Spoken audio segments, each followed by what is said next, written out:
Visakha steel plant కు నిధులు సాధించడం కూటమి విజయంగా అభివర్ణించారు మంత్రి పార్థసారథి. గతంలో 21 మంది ఎంపీలు ఉన్న స్టీల్ ప్లాంట్ ని వైసీపీ గాలి కొదిలేసిందని విమర్శించారు.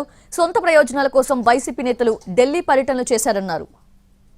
8 మంది పార్లమెంట్ సభ్యులు ఉన్నా కూడా కనీసం పునరాలోచించే విధంగా కూడా ఒత్తిడి తీసుకురాలేకపోవటం గత ప్రభుత్వం ఆ వైఎస్ఆర్ కాంగ్రెస్ పార్టీ యొక్క గొప్ప వైఫల్యంగా ఈ సందర్భంగా నేను తెలియజేస్తా ఉన్నాను. నేను చాలాసార్లు ఢిల్లీ పర్యటనలు చేశారు.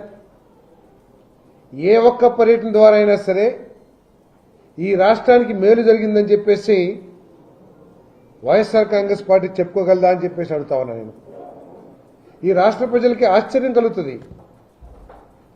6-7 నెలల్లోనే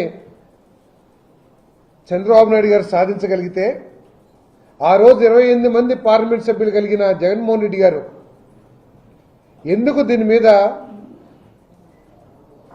కేంద్ర ప్రభుత్వం పునరాలోచించుకునేట్లు చేయలేకపోయారు? ప్రభుత్వం తరపు నుంచి ఒత్తిడి లేకపోతే ఇతర కార్యక్రమాల మీద ఇతర కోరికల మీద ఇంట్రెస్ట్ ఉండి రాష్ట్ర ప్రయోజనాలని గాలికి వదిలేశారా అని చెప్పేసి ప్రజలకు అర్థం కాని పరిస్థితి అని చెప్పేసి మనం చేస్తాను.